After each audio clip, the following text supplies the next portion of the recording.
ओम शांति। बाबा good morning.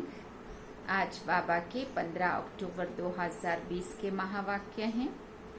बाबा ने सार में कहा, मीठे बच्चे, नाजुकपना भी दे अभिमान है। रुसना रोना ये सब आसुरी संस्कार तुम बच्चों में नहीं होने चाहिए। दुख सुख मान अपमान सब सहन करना है। बाबा ने प्रश्न पूछा, सर्विस में ढीलापन आने का मुख्य कारण क्या है? तो बाबा ने उत्तर में कहा, जब देह अभिमान के कारण एक दो की खामियां देखने लगते हैं तब सर्विस में ढीलापन आता है। आपस में अनबनी होना भी देह अभिमान है। मैं फलाने के साथ नहीं चल सकता, मैं यहाँ नहीं रह सकता, डैश डैश करके बाबा ने कहा। यह सब नाजुकपना है। ये बोल मुख से निकालना माना कांटे बनना, ना फरमान वरदार बनना। बाबा कहते, बच्चे तुम रूहानी मिलिट्री हो, इसलिए ऑर्डर हुआ तो फौरन हाजिर होना चाहिए। कोई भी बात में आनाकानी मत करो। ओम शांति। रूहानी बाप बैठ रूहानी बच्चों को समझाते हैं। बच्चों को पहले ये शिक्षा मिलती है कि अपने को आत्मा निश्चय करो। देह अभिमान छोड़ देही अभिमानी बनना है। हम आत्मा है, देही अभिमानी बने तब बाप को याद कर सकेंगे। वो है अज्ञान काल, ये है ज्ञान काल। ज्ञान तो एक बाप ही देते हैं जो सर्व की सदगति करते हैं, और वो है निराकार, अर्थात उनका कोई मनुष्य आकार नहीं है। जिनको मनुष्य का आकार है उनको भगवान नहीं कह सकते।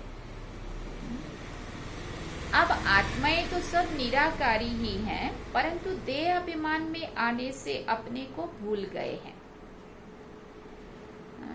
अब बाप कहते हैं तुमको वापस जाना है, अपने को आत्मा समझो।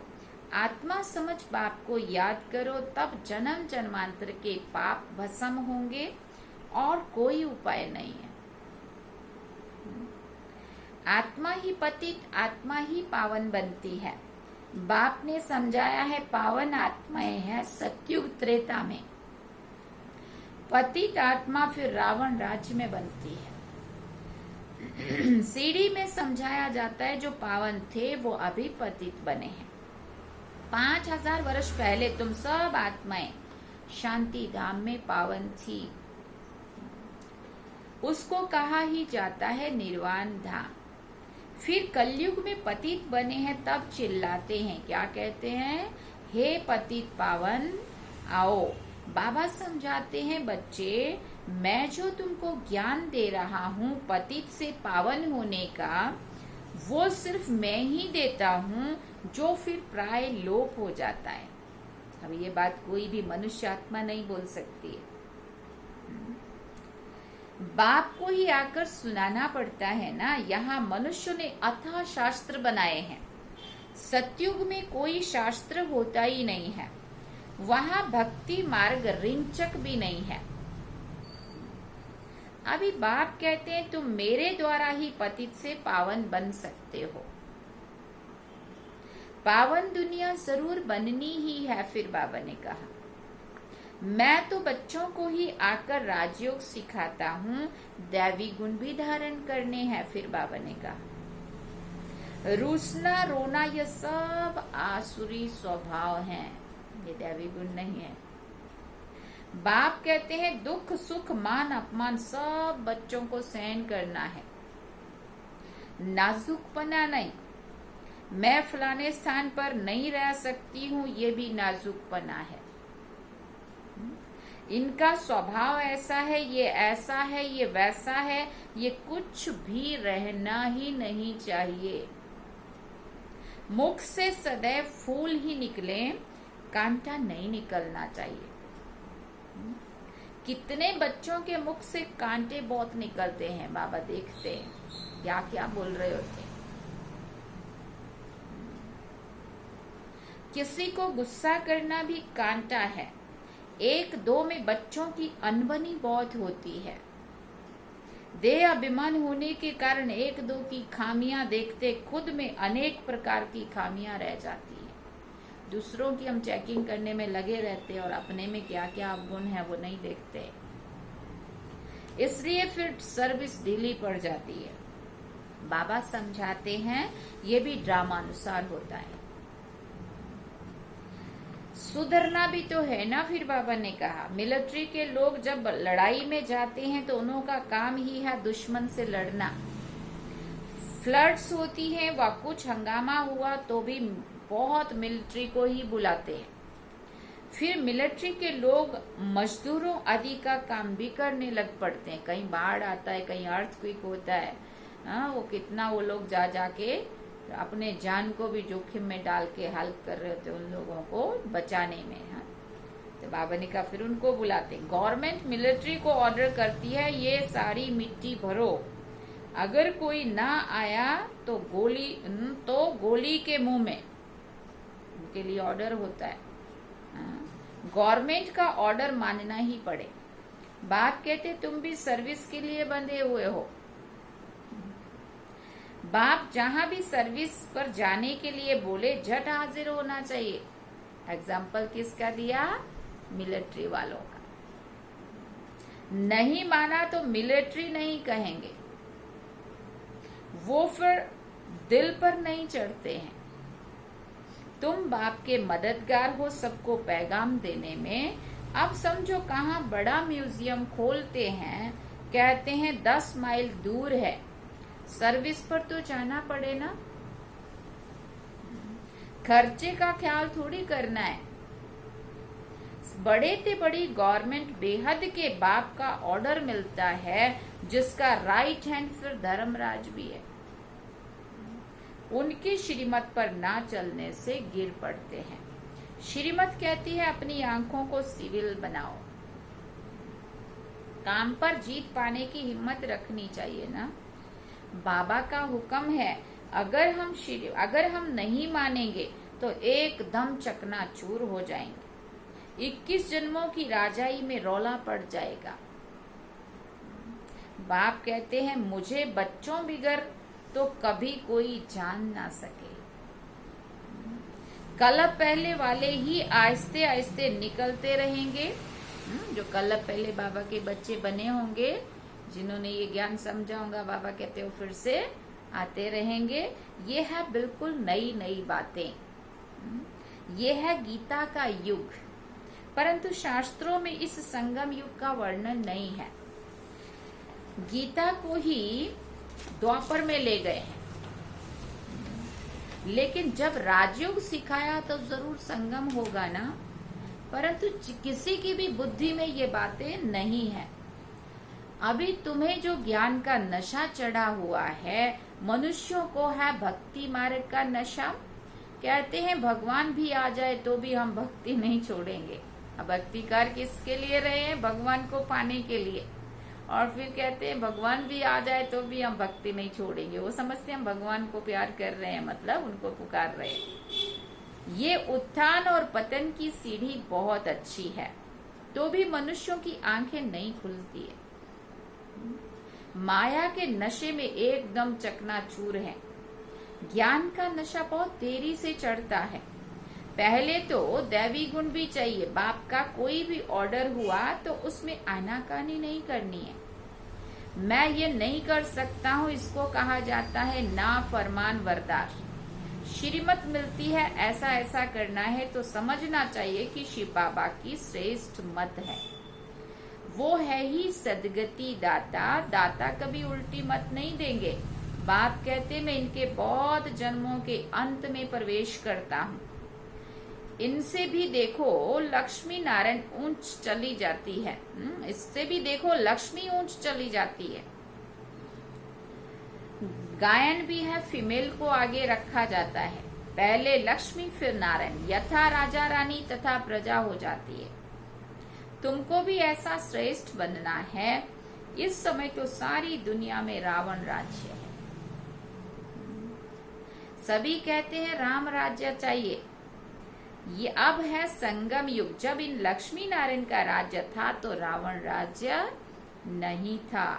फिर चेंज कैसे होता है ये भी कोई नहीं जानते हैं। सभी घोर अंधियारे में हैं। समझते हैं कलयुग तो अभी छोटा बच्चा रेगड़ी पहन रहा है, घुटने के बल चलते हैं ना, ऐसा चल रहा है, बहुत छोटा है मतलब। तो मनुष्य और ही नींद में सोए हुए, तो समझते अभी तो छोटा है, अभी तो बहुत चलेगा। ये रूहानी नॉलेज रूहानी बाप ही रूहों को देते हैं, राजयोग भी सिखलाते हैं। श्री कृष्ण को रूहानी बाप नहीं कहेंगे। वो ऐसे नहीं कहेंगे कि हे रूहानी बच्चों, ये लिखना चाहिए रूहानी नॉलेज, बाप सुप्रीम नॉलेज रूहानी बच्चों को, रूहानी नॉलेजफुल बाप सुप्रीम स्पिरिचुअल नॉलेज रूहानी बच्चों को देते हैं। बाप समझाते हैं दुनिया में सभी मनुष्य है देह अभिमानी, मैं आत्मा हूं ये कोई नहीं जानता है। बाप कहते हैं किसी की भी आत्मा लीन नहीं होती है। वो कहते हैं ना परमात्मा में लीन हो जाएंगे। बाबा ने कहा किसी की भी आत्मा लीन नहीं होती है। अभी तुम बच्चों को समझाया जाता है दशहरा और दीपावली क्या है। देखो आज 15 तारीख हुई, 17 तारीख से नवरात्रि शुरू, तो अभी दशहरा नजदीक, उसके 20 दिन फिर दिवाली, बाद में दिवाली नजदीक। तो बाबा कहते अभी बाबा तुम बच्चों को समझाते हैं कि दशहरा क्या है। मना हमने जब बुराइयों पर जीत पाई, रावण को मारा, अंदर के रावण को, उसकी यादगार दशहरा। और फिर उसके बाद हम सब आत्माएं अपने घर जाके वापस अपनी नई दुनिया में राम राज्य में आएंगी, तो उसको फिर घर घर खुशियां जो होंगी तो उसको दीपावली। तो बाबा कहते मैं अभी तुम बच्चों को समझाता हूँ दशहरा क्या है, दिवाली क्या है। मनुष्य तो जो भी पूजा आदि करते हैं सब ब्लाइंड फेथ की, जिसको गुडी पूजा कहते हैं, पत्थर पूजा कहा जाता है। अभी तुम पारस बुद्धि बनते हो तो पत्थर की पूजा नहीं कर सकते हो। चित्रों के आगे जाकर माथा टेकते हैं, कुछ भी समझते नहीं है। कहते भी है ज्ञान भक्ति और वैराग्य। ज्ञान आधा कल्प चला, फिर भक्ति शुरू हुई। अब तुमको ज्ञान मिलता है तो भक्ति से वैराग्य आ जाता है। ये दुनिया ही बदलती है। कलयुग में भक्ति है, सतयुग में भक्ति नहीं होती है। कल भी बाबा ने कहा सतयुग में भक्ति नहीं होती है, वहां है ही सभी पूज्य। बाप कहते हैं बच्चे तुम माथा क्यों टेकते हो। बाबा पूछते हैं बच्चे तुम माथा क्यों टेकते हो। आधा कल्प तुमने माथा भी घिसाया, पैसे भी गवाए, मिला कुछ भी नहीं। माया ने एकदम माथा ही मूंड लिया, कंगाल बना दिया है। फिर बाप आकर सबका माथा ठीक कर देते हैं। सुना, बाबा फिर आकर के सभी का माथा ठीक कर देते हैं। अभी आस्ते आस्ते कुछ यूरोपियन लोग भी समझते हैं। बाबा ने समझाया है ये भारतवासी तो बिल्कुल तमोगुणी बन गए हैं। वो और धर्म वाले भी पीछे आते हैं तो सुख भी थोड़ा दुख भी थोड़ा मिलता है। भारतवासियों को सुख बहुत तो दुख भी बहुत है। शुरू में ही कितने धनवान एकदम विश्व के मालिक होते हैं, और धर्म वाले कोई पहले थोड़ी धनवान होते हैं, पीछे वृद्धि को पाते हैं, अभी आकर धनवान हुए हैं। अब फिर सबसे भिखारी भी भारत ही बना है, अंध श्रद्धालु भी भारत ही बना है। ये भी ड्रामा बना हुआ है। बाप कहते हैं मैंने जिसको हेवन बनाया वो हेल बन गया है। मैंने जिसको हेवन बनाया था वो हेल बन गया है। मनुष्य बंदर बुद्धि बन गए हैं। अब मैं उनको आकर बंदर से मंदिर लायक बनाता हूं। विकार बड़े कड़े होते हैं। क्रोध कितना है, तुम्हारे में भी कोई क्रोध नहीं होना चाहिए। बिल्कुल मीठे शांत अति मीठे बनो। ये भी जानते हो कोर्टों में कोई निकलते हैं राजा ही पद पाने के लिए, सभी राजा नहीं बनेंगे ना। बाप कहते मैं आया हुआ हूँ तुमको नर से नारायण बनाने। उनमें भी अष्ट रत्न मुख्य गाए जाते हैं। अष्ट रत्न और बीच में है बाप। 8 है पास विद ऑनर्स, सो भी नंबरवार पुरुषार्थ अनुसार। देह अभिमान को तोड़ने में बड़ी मेहनत लगती है। देह का भान बिल्कुल निकल जाए, ये फिर बाबा ने कहा। कोई कोई पक्के ब्रह्म ज्ञानी जो होते हैं उन्हों का भी ऐसा होता है, बैठे बैठे देह त्याग कर देते हैं। बैठे बैठे ऐसे शरीर छोड़ते हैं, वायुमंडल एकदम शांत हो जाता है और अक्सर करके प्रभात के शुद्ध समय पर शरीर छोड़ते हैं। रात को मनुष्य बहुत गंद करते हैं, सुबह को स्नान आदि करके भगवान भगवान कहने लगते हैं, पूजा करते हैं, बाप सब बातें समझाते रहते हैं। प्रदर्शनी आदि में भी पहले पहले तुम अलिफ का परिचय दो। पहले अलिफ और फिर बे। अलिफ माना अल्लाह बाबा और बे माना बादशाही वर्षा। बाप तो एक ही निराकार है ना। बाप रचयिता ही बैठकर रचना के आदि मध्य अंत का ज्ञान समझाते हैं। वही बाप कहते हैं मामेकम याद करो। देह के सब संबंध छोड़ अपने को आत्मा समझ मामेकम याद करो। उसके लिए गीता में लिखा है, सर्व धर्मानि परित्यज्य मामेकम शरणम ब्रज। देह सहित देह के सब धर्मों को छोड़ मुझ एक की शरण में आ जा। माना मेरे में मन को लगा। फिर कहा मन मना भाव। तो बाबा कहते बाप का परिचय तुम देंगे, फिर किसी को हिम्मत नहीं रहेगी प्रश्न उत्तर करने की। जब उनको समझ में आ जाएगा तो सारा उनका प्रश्नों से ऊपर पार हो जाएंगे। फिर वो प्रश्न उत्तर नहीं पूछेंगे। पहले बाप का निश्चय पक्का हो जाए तब बोलो 84 जन्म ऐसे ऐसे लिए हैं। चक्र को समझ लिया, बाप को समझ लिया, फिर कोई प्रश्न ही नहीं उठेगा। बाप का परिचय देने बिगर बाकी तुम टिक टिक करते हो तो उसमें तुम्हारा बहुत टाइम वेस्ट होता है। माना बाबा का परिचय क्लियर करना है, बात ज्यादा लंबा चौड़ा हम सुनाने जाते हैं तो बाबा कहते टिक टिक करते हो, फिर उसमें बहुत टाइम वेस्ट हो जाता है। सार जो भी है वो सार रह जाता है और विस्तार में चले जाते हैं। बात जो क्लियर करनी चाहिए वो रह जाती है। तो बाबा कहते फिर बहुत टाइम वेस्ट होता है, गले ही घुट जाते हैं। पहली बात अलिफ की उठाओ, माना बाबा का परिचय दो। टिक टिक करने से समझ थोड़ी सकते हैं। बिल्कुल सिंपल रीति और धीरे से बैठकर समझाना चाहिए। जो देही अभिमानी होंगे वही अच्छा समझा सकेंगे। बड़े बड़े म्यूजियम में अच्छे अच्छे समझाने वालों को मदद देनी पड़े। थोड़े रोज अपना सेंटर छोड़ मदद देने आ जाना है। पिछाड़ी में सेंटर संभालने कोई को बिठा दो, जो वहां की भी सेवा चलती रहे और आगे उनको भी हेल्प हो जाए।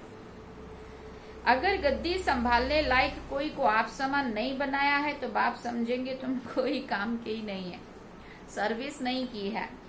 बाबा को लिखते हैं बाबा सर्विस छोड़ दें, सर्विस छोड़कर कैसे जाएं?